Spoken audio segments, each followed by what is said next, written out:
Are you unsure whether you've found the right niche for your author platform? This video will help you out.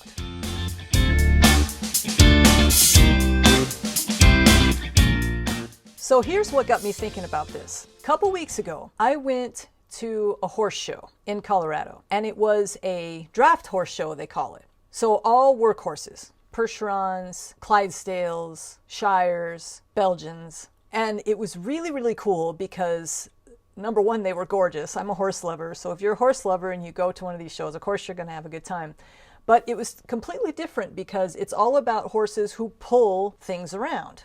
Draft horses are pulling mostly wagons, but sometimes, pallets filled with hay and all this sort of fun stuff. So the first competition was a 6-horse team. And there was this team that stood out, all dressed in purple. They were from Utah, south of Salt Lake City. They came in and you were just entranced watching them because the whole outfit was beautiful. The horses are lifting their feet up. Their harnesses are all dressed up in purple. Even the driver and his helper were all dressed in purple. It was just stunning. And every time they came in, those horses were always right in step with one another, all picking their feet up, all just looking so proud and so happy to be there. There was a lot of competition. There was a lot of other teams. I'll show some other pictures here. But they wiped the floor. They just stood out. And in the end, they won the competition.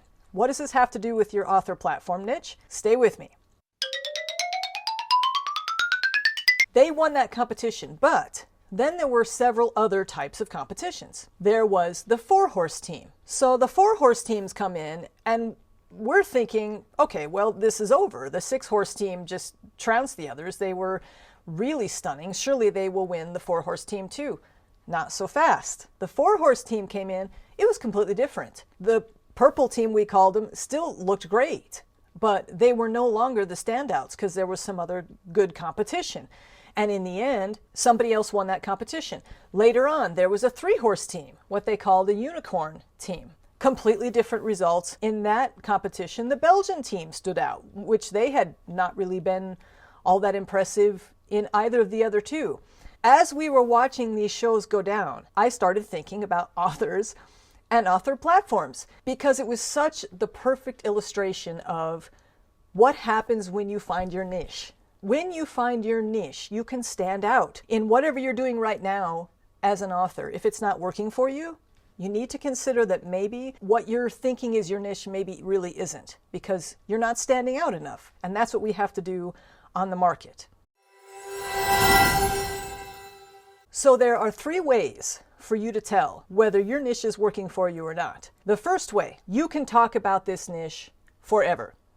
If you find your niche, you will never get tired of it, or rarely will ever get tired of it.